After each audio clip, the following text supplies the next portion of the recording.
जोंनि ब्रह्म जोंनि बर'फोरनि गुदि धोरोमनि बाथ्राया फैदों आरो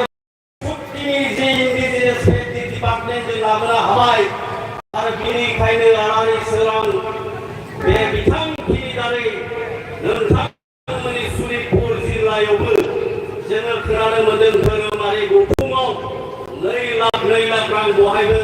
सफैजेनबायानोसै आरो बेनिखायनो 45टा 45निफ्राय बांसिन डिपार्टमेन्ट दङ जोंनि बिटिआर सुक्तिनि दारै जों लाबोदों आरो बेनिखायनो 40 डिपार्टमेन्टनि मोनफ्रोमबो आसनियाबो दिनै सनितपुर जिल्लायाव फैगासिनो दं रायजो राजा नोंथांमोन 5 बोसोरनि गेजेराव बानास जिल्लामा जोङो लिंना लाबोदों आरो बेखौनो जोङो मावनो थांगासिनो दं रायजोफोर दिनै हाग्रामा महिलारि बिथाङा 17 बोसोर जि सासन खालामबाय आरो बिथाङा सनितपुर जिल्लानि बर'फोरनि थाखाय जेबो सिन्था खालामाखिसै दिनै जोंनि बिटिआर सुक्तिनि दारै जाखिनि जोङो बिथांखिफोर जों बानायदों जोंनि सेल्फ हेल्प ग्रुप बिथांमोननो 25 रां जों होनायनि बाथ्राखौ जों बुंबोदों आरो बेबायदिनो होबोबाय थादों सनितपुर ओनसोलाव थानाय जोंनि बिमा माहारि जोंनि सेल्फ हेल्प ग्रुप नोंथांमोनाबो 25 रांखौ नोंथांमोनाबो मोननांगोन माइनाव सोरांनि रांखौ नोंथांमोनाबो मोननांगोन अनसाय बिथांखिनि रांखौ नोंथांमोनाबो मोननांगोन आरो बेबायदिनो जोंनि छात्र छात्री जोंनि फरायसुला फरायसुलि बिथांमोननोबो जि गियान सोरां जि आसनि जोंनि मानगोनां प्रमद बर' बिथाङा जि बनायदों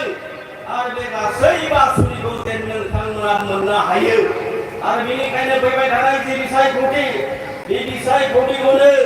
नोजोर होनानै दिनै इउपिपिएल गुबुन जिल्लायाव मिटिं खालामगासिनो सुबुं गमा खालामगासिनो दिनै नोंथांमोन साफ्रोमखौबो साबायखर बावदों दिनैनि बे हाबाफारियाव नोंथांमोना जोंनि जि इउपिपिएलनि जि सुबुं गमा बेखौ नोंथांमोना मेहेरगोनां खालामबाय आरो बेखौनो दिनै जोङो फोथायदों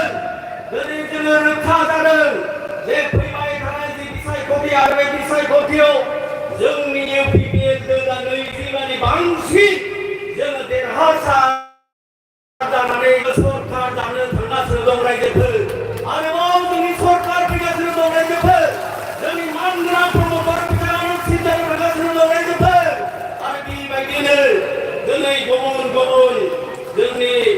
हारिजों लोगोसे गुबुन हारिफोरखौबो लाफानानै जोङो बे इउपिपिएल दलखौ जोङो दादों আমার ইউপিপিএল দল এই দলক মানবীয় কব বিচারে যে এই দলকে মাত্র বড় হবর দল বলে কব বিচারে এই দল ভর মাত্র বড় হবর কাম করিব এই কথা বিনা কব বিচারে আমার বদলের অঞ্চল 26টা জনগোষ্ঠীর কথা আমি চিন্তা কৰিছো আমার প্রমোদ বড় ডাঙরে 26টা জনগোষ্ঠী বিভিন্ন জাতি জনগোষ্ঠী তেওঁলোকৰ কথা চিন্তা কৰিছো 17টা বছর মাটির যে সমস্যা আছে যে ভূমির সমস্যা আছে সমস্যা হাগ্রামা মহিলারি আর বিকেট সরকারি থেকে সমাধান নকৰিলে আমার বদলের অঞ্চল প্রমোদ বড় ডাঙরে অহাৰ লগে লগে 3 লক্ষৰ ওপৰ মাটিৰ আৰু ভূমিৰ যে সমস্যা এই সমস্যা সমাধান হৈ গ'ল আৰু বেবাयदिनो সনিতপুর অঞ্চল থানায় যে এফআরসিটি পিজিআর যে হারে যে সমস্যা দं आरो बेफोर गासैबो खामानिफोरखौनो मावनो दिनै इउपिपिएल गोदान नोंथांमोननि खाथियाव दिनै खावलायफैदों बुंफैदों बे गासैबो जेंनाफोरखौ बोस्रांनो बे गासैबो आसनिफोरखौ नोंथांमोननि ओनसोलाव डेभेलपमेन्ट खालामनो बहाय बेबायदिनो अनेक भेन्सार स्कुलफोर दं आरो बे भेन्सार स्कुलफोरखौ प्रभिन्सियेलाइज खालामनांगोन जोङो सरकारि खरसजों खालामनांगोन दालां बानायनो नांगोन लामा बानायनो नांगोन आरो बेबायदिनो ब्लक डेभेलपमेन्ट अफिसबो जोङो बहाय लाबोनांगोन जेब्ला ब्लक डेभेलपमेन्ट अफिस बहाय जाफैगोन आरो बिनि दारैनो इन्जिनियारिं स्किम फैगोन ब्लक डेभेलपमेन्ट अफिसनि दारैनो प्राइम मिनिस्टार स्किम फैगोन बहाय एसआरएम फैगोन आरो बेजोंनो लोगोसे बे ओनसोलनि डेभेलपमेन्ट लोगोआवनो 40 बाहागोनि जोंनि बिटिआर सरकारनि जि डिपार्टमेन्ट आरो बे गासैबो डिपार्टमेन्टनि दारै बे सनितपुर ओनसोलखौबो जोङो बड'लेण्डजों समानजों लांफानांगोन रायजोफोर जों एखे थांफानांगोन आरो बेफोर गासैबो बाथ्राखौ जोङो नोजोर होनानै जोंनि मानगोनां प्रमद बर' बिथाङा थांनाय 5 बोसोराव गासैबो हारिखौ लाफानानै बे खामानिखौ मावबोबाय थानायखाय আমার লগত আজি বিভিন্ন জনগোষ্ঠী সকলেও ইউপিপিএল লগত তেওঁলোকে আছে ইউপিপিএল লগত তেওঁলোকৰ কাৰণেও কাম কৰিছে আমাৰ লগত সকলে আছে আমাৰ লগত ৰাভা জনজাতি আছে আমাৰ লগত সাঁওতালী ৰাইজ সকলে আছে আমাৰ লগত আদিবাসী ৰাইজ সকলে আছে আমাৰ লগত হাজং সকলে আছে আমাৰ লগত মৰাবী সকলে আছে আৰু বহুত জনগোষ্ঠী আমাৰ লগত আছে আৰু এই কাৰণে আছে যে তেওঁলোকে একটা আস্থা পাইছে বিধানমন্ত্রী मोनसे सिमां नुदों যে डेभेलप खालामनांगोन गियान सरल बर' সকলৰ লগতে সমন্বয়ভাৱে একেলগে আমি থাকি উন্নতি কৰাৰ যে একটা ব্যৱস্থা দিব এই কথাটো বিভিন্ন মহলৰ আমাৰ বুদ্ধিজীৱী সকলে তেওঁলোকে চিন্তা কৰিছে লেখক সকলে তেওঁলোকে চিন্তা কৰিছে আৰু बेनिखायनो फैबाय थानाय समाव नोंथांमोननि खाथियाव जों दिनै दाथियै जोङो बुंगोन फैबाय थानाय जे बिसायख'थि आरो बे बिसायख'थियाव जोङो 25निफ्राय बांसिन जोङो देरहासार जानानै जोंनि सरकारा जानो थांगासिनो दं रायजोफोर दिनै जोङो सा सानजा भारताव जोङो नुनो मोनदों नागाफोरा गुबुन गुबुन जायगायाव दङ नागाफोरा आसामावबो दङ नागाफोरा अरुणाचल प्रदेशआवबो दङ नागाफोरा मणिपुरावबो दङ नागाफोरा बार्मादेशआवबो दङ बिथांमोना गावसोरनि नागालेण्ड रायजोआव हाबफानो गोसो जादों गावसोरनि नागाफोरजों थाफानो गोसो जादों नाथायब्ला दिनै बिथांमोना हायाखै जोंनि बिटिआर सुक्तिनि दारै दिनै जों हाबाय रायजोफोर जों लाबोनो हाबाय जों देरहासार जाबाय आरो बेनो जोंनि थांखिमोन आरो बे बाथ्राखौनो नोजोर बोनानै 2030 मायथाइयाव भारताव मोनसे आरोबाव आलादा रायजो दानायनि मोनसे आयेन खालामनो थांगासिनो दं रायजोफोर आरो बेनिखायनो मानगोनां प्रमद बर' बिथाङा जोंनि भारतनि प्रधानमन्त्रि नरेन्द्र मोदी बिथांजोंबो बहुत मोजां सोमोन्दो दं जोंनि नखर मन्त्रि अमित शाह बिथांजोंबो मोजां सोमोन्दो दं जोंनि इन्डियान आर्मिनि आर्मि चिफ आरो डिफेन्स मिनिस्टार बिथांजोंबो दिनै मोजां सम्पर्क दं बिथांमोना जेब्ला खनसे बुंगोन जे बर'फोरनि जि लुबैनाय जि हास्थायनाय आरो बेखौ जों सुस्रांनोसै आरो बे गासैबो बाथ्राखौ जोङो दावहाजों नङा रायजोफोर जों सोमावसारबोबाय लामा होथेबाय रेलगारि होथेबाय हाथियार हमबाय बायदि रोखोम जोङो जोंनि जि मुभमेन्ट आरो बे मुभमेन्टखौ जोङो मावबोबाय दायो जोङो मेलेमजों गेलेनांगोन रायजोफोर जोङो गियानजों गेलेनांगोन आरो बेनिखायनो बर'फोरनि गासैबो बे थामोनथा आरो बे थामोनथाखौ जुदि जों मोननांगौब्ला जों राजनितिक भाबे जों गोहोगोरा जानांगोन राजनितिक भाबे जोङो गोहोगोरा जानांगोन राजनितिक भाबेनो जोंनि जि बर'फोरनि जि सिमां आरो बे सिमांखौ जोङो मोननो हानांगोन रायजोफोर दिनै इउपिपिएल दोलोआव 2 एमपि दङ रोनगोरा नार्जारि बिथां जोङो दङ जयन्त बसुमतारी जोंहा एमपि दङ आरो बेबायदिनो केबिनेटआवबो जोंहा मिनिस्टार दङ दा उठावग्रा बिथां आरोबाव जोंहा 6 जन जोंहा एमएलए दंबावो आरो बेनिखायनो नैबे 5 बोसोरनि गेजेराव इउपिपिएल दोलोआ गोहोगोरा आरो भारताव सिनाय मोनजानाय मोनसे राजनितिक हान्जा हिसाबै दिनै स्वीकृति मोननाय जाबाय रायजो राजा नोंथांमोन दिनै जान्जि खाफ्रानायनि मोनसे सम दिनै सिरि मोननायनि मोनसे दम दिनै सिखारफिननायनि मोनसे सम जोङो आरो बेबायदिनो सिरि थानायनि जेबो ओंथि गैलिया रायजोफोर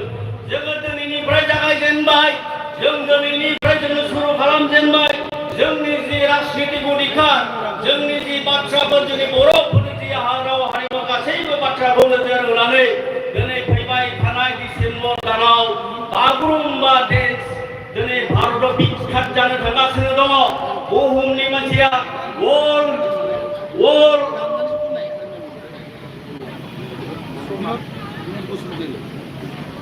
रेकर्ड खालामनो थांगासिनो दङ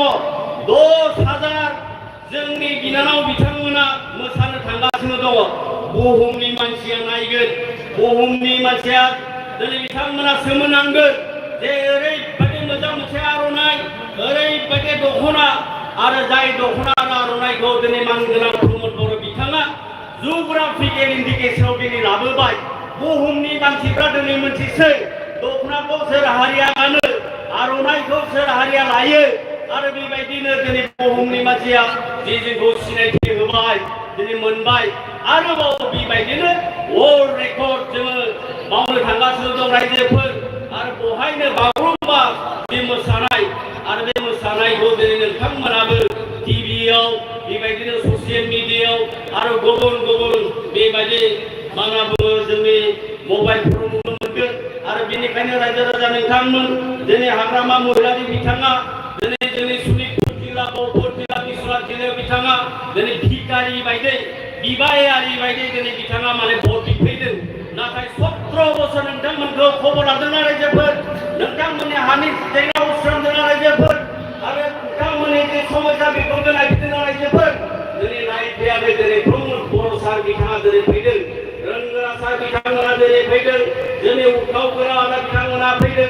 जोंनि दुलाराय फरायसा आफादनि दिपेन बर' बिथाङाबो दिनै गेजेर गेजेर बहाय फैदों खबर लाफैदों आरो हानि जे एनटाइटेल आरो बे एनटाइटेलखौ दिनै नोंथांमोननो दिनै होदों आरो बेनिखायनो रायजो राजा नोंथांमोन गेसाव गोफोन बेबायदि राजनितिकआव थायाबालानो गुनजेतफोरखौ जोंनि बे ओनसोलनिफ्राय जोङो मा खालामनांगोन जोङो बिथांमोनखौ बिदाय होनांगोन रायजोफोर जोंनि ओनसोलनिफ्राय जोङो नांगोलखौ जोङो बिदाय होनांगोन